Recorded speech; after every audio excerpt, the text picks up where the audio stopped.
So from the year of 1808, where the Dalton defined atom to be the basic building block, and he said that this atom is indivisible, by another almost 100 year हम लोगों ने इस atom को, indivisible atom को तोड़ के देखा कि एटम किन चीजों से बना हुआ है, और उस समय तक हमें यह पता चला कि जो डाल्टन का इनडिविजिबल एटम था वो नो लॉन्गर इनडिविजिबल रहा, वो डिवाइड हो गया, और इसके अंदर भी हमें तीन चीजें मिल गई।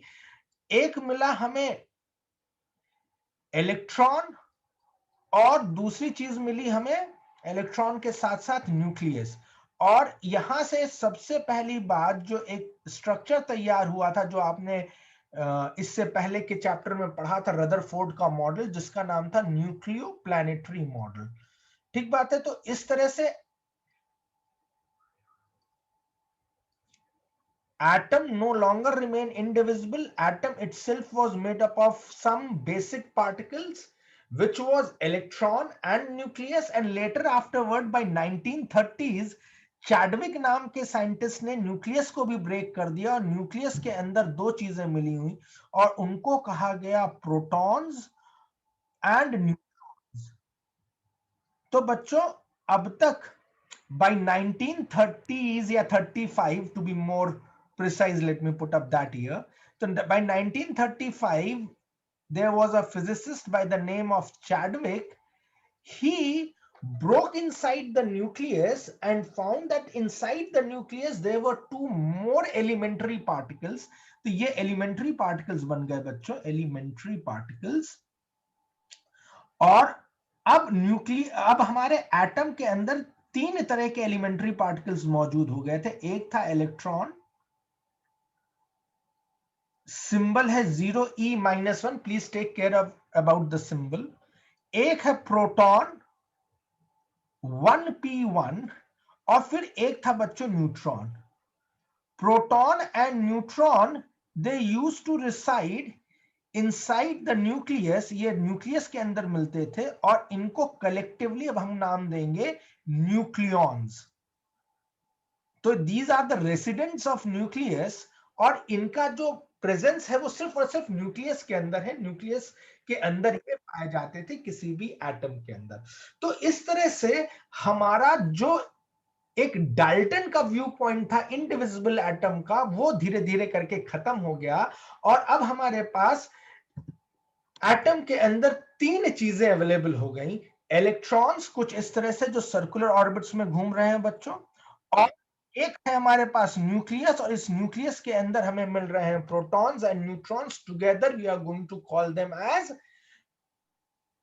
Nucleons. So this is what is the model of atom for from the era of 1930s। अब इसी मॉडल को हम लोग आगे यूज करते हुए बढ़ेंगे। अब किसी भी एलिमेंट को जब हम स्टडी करते हैं या पढ़ते हैं, तो उस एलिमेंट को रिप्रेजेंट करने का तरीका क्या होता है? We go head with writing down the chemical symbol. तो बच्चों, जो एक्स लिखा है, ये एक्स क्या है? ये उस एलिमेंट का केमिकल सिंबल है। ए उसका मास नंबर कहलाता है, और जेड उसका एटॉमिक नंबर कहलाता है।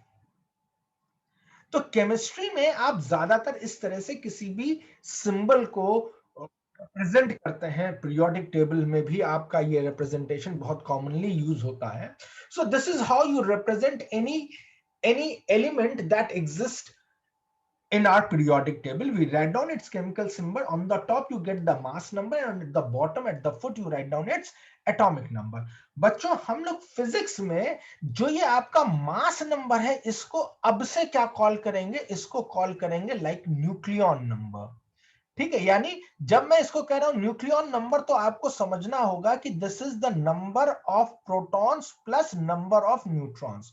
तो अब से जब कभी भी आपको कोई भी सिंबल मिलेगा, तो you need to understand this is the combination of protons plus neutrons. So on the top you get nucleon number, which is the sum of number of protons and number of neutrons, and thereafter बच्चों here is Z, and this Z stands for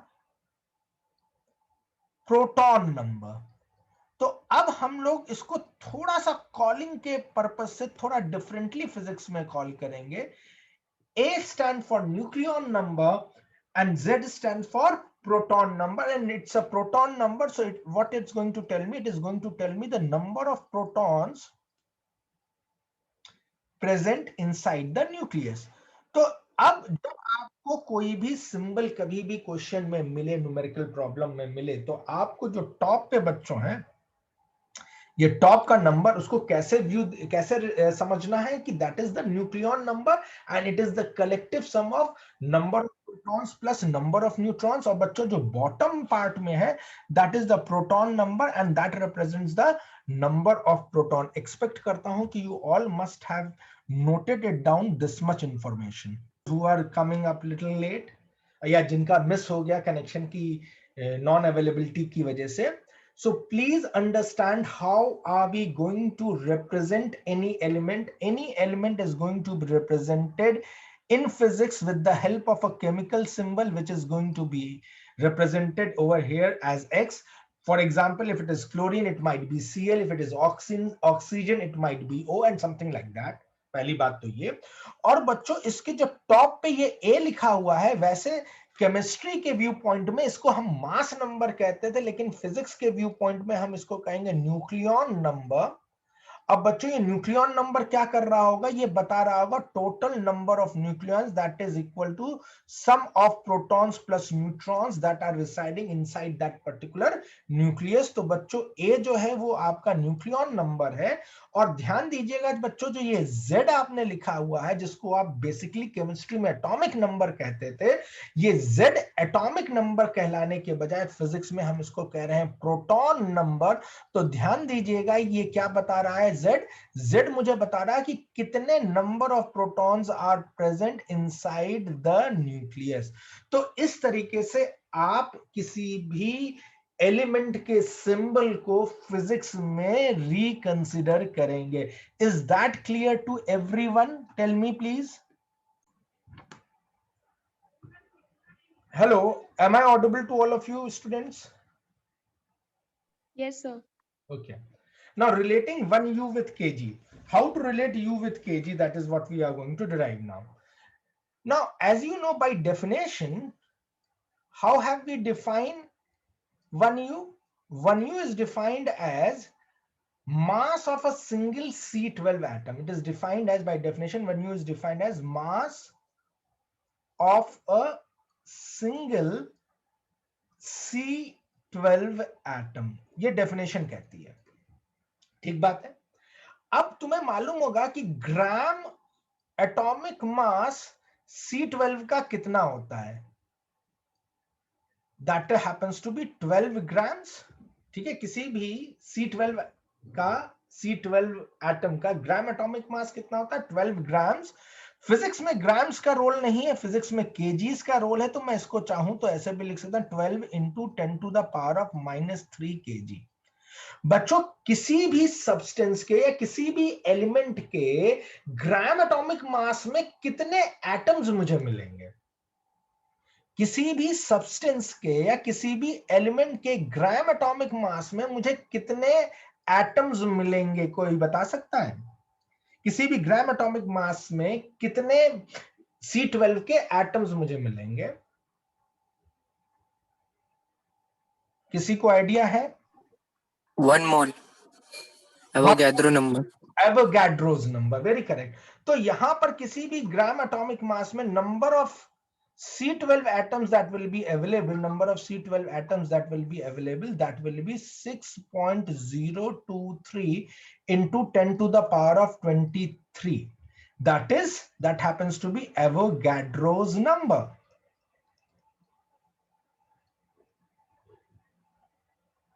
अब देखो, मैं कह सकता हूं कि भाई 12 ग्राम, या फिर मोर स्पेसिफिकली मैं फिजिक्स की बात कर रहा हूं, इसलिए मैं कहूंगा 12 into 10 to the power of -3 kg में कितने एटम्स अवेलेबल हैं? Number of atoms available are 6.23 into 10 to the power of 23 atoms are available. Atoms of C12 are there.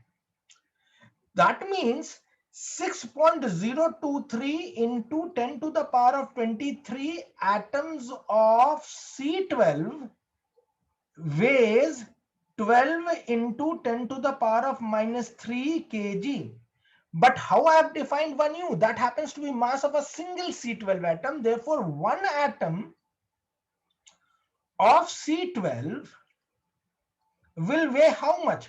That will weigh 12 into 10 to the power of minus 3 divided by the number of atoms you have got, that is 6.023 into 10 to the power of 23 kg. And on solving this, you are going to get 1.66 into 10 to the power of minus 27 kgs. Is that clear to all of you? This happens to be the mass of a single C12 atom, and single C12 atom defines the mass of 1U. That defines 1U. So I get now a relationship between 1U and kgs. So this is a very important relationship that you should know. So what can happen in your examination paper or in your board's paper? You can be asked to define 1U,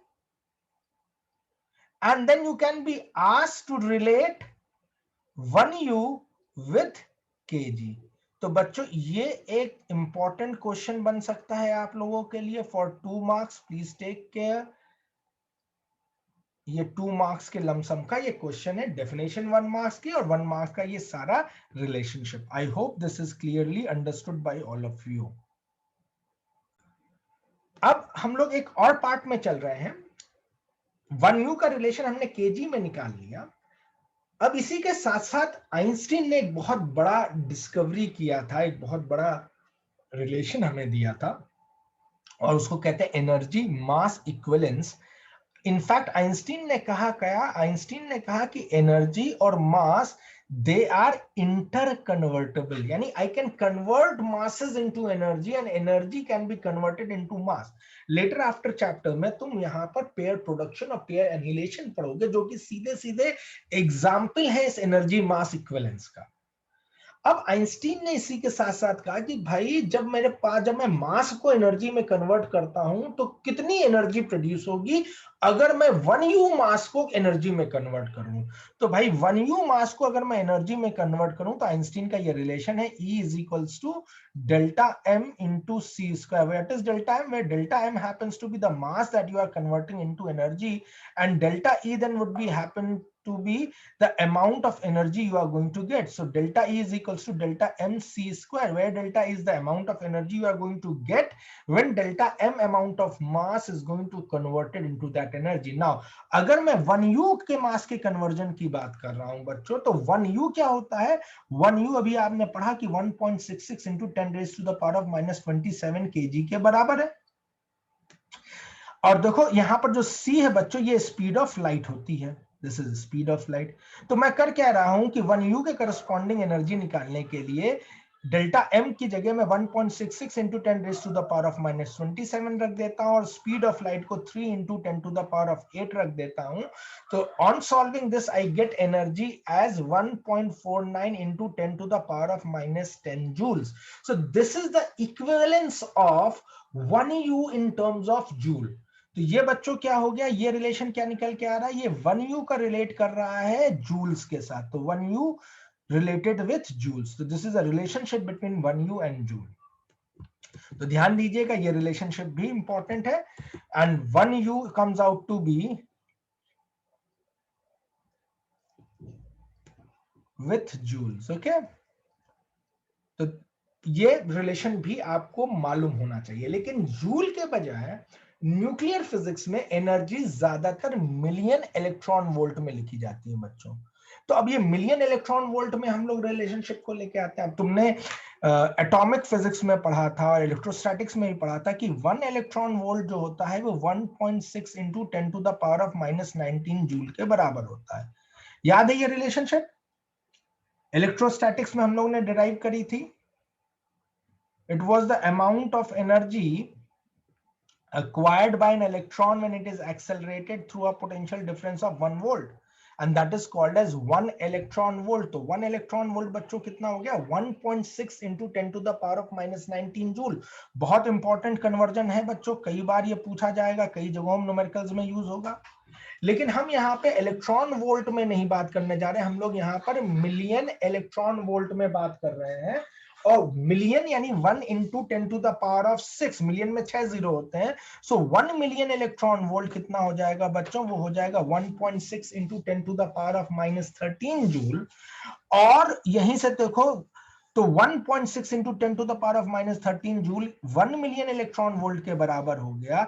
इसलिए 1.494 ये जो energy की 1 you का जो energy equivalent आया था, अगर मैं उसको कन्वर्ट करता हूं मिलियन इलेक्ट्रॉन वोल्ट में, तो ये सॉल्व होके आ जाएगा बच्चों 931.5 million electron volt. So please please please do practice these conversion, they are highly important for your board examination. ये बातें समझ में आ गई सभी को? कन्वर्जन समझ में आ गए? तो अब एक जो बहुत इंपॉर्टेंट प्रॉब्लम आपसे यहां पूछा जा सकता है वो होगा defining of 1U. Define 1U, that the first question that can be asked. इसी में जो दूसरा क्वेश्चन बच्चों बनता है वो ये है 1U, relate 1U with kg. Relate 1U with kg.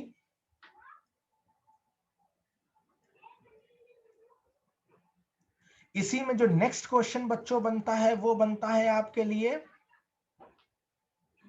State Einstein mass energy equivalence.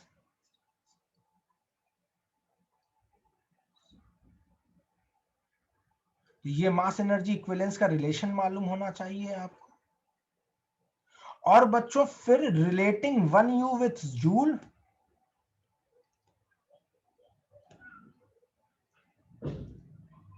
And 1U with million electron volt. बच्चों इसमें जो मिलियन इलेक्ट्रॉन वोल्ट के साथ रिलेशन है ये सबसे ज्यादा इंपॉर्टेंट होगा. ये सारा का सारा क्वेश्चन का जो फॉर्मेट है ये कम से कम मिनिमम 3 मार्क्स के लिए आपके लिए इंपॉर्टेंट है. यहां तक 2 मार्क्स, और 1U को विथ मिलियन इलेक्ट्रॉन वोल्ट से रिलेट करने के लिए आपको फर्दर 1 मार्क्स मिल सकते हैं. So please kindly take care about this type of a numerical problem. I hope this much part is understood by all of you. Question. So up till now whatsoever you have seen, it's all about the theory of nuclear physics. Now what second type of question that can be asked to you all is to calculate the nuclear binding energy. बच्चों ज्यादातर ये question 2 to 3 marks का आता है और ये numerical के form में ज्यादातर पूछा जाता है. तो मैं पहले न्यूमेरिकल के फॉर्म में आपके साथ डिस्कस करूंगा, फिर उसको कैलकुलेट करने का तरीका उसी न्यूमेरिकल्स के साथ साथ आपको बताता जाऊंगा.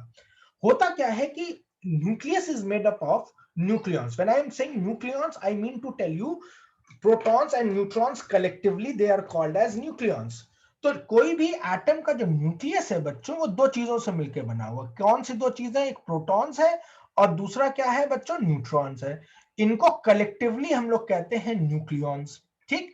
तो हमारा जो न्यूक्लियस का मास है वो इन दोनों के मास, इन दोनों के जितने भी कलेक्टिव सम होगा, जो टोटल सम होगा. जैसे मान लो कि किसी भी न्यूक्लियस में 5 प्रोटॉन्स और 5 न्यूट्रॉन्स है, तो 5 प्रोटॉन और 5 न्यूट्रॉन का जो कलेक्टिव मास होगा उसके बराबर होना चाहिए.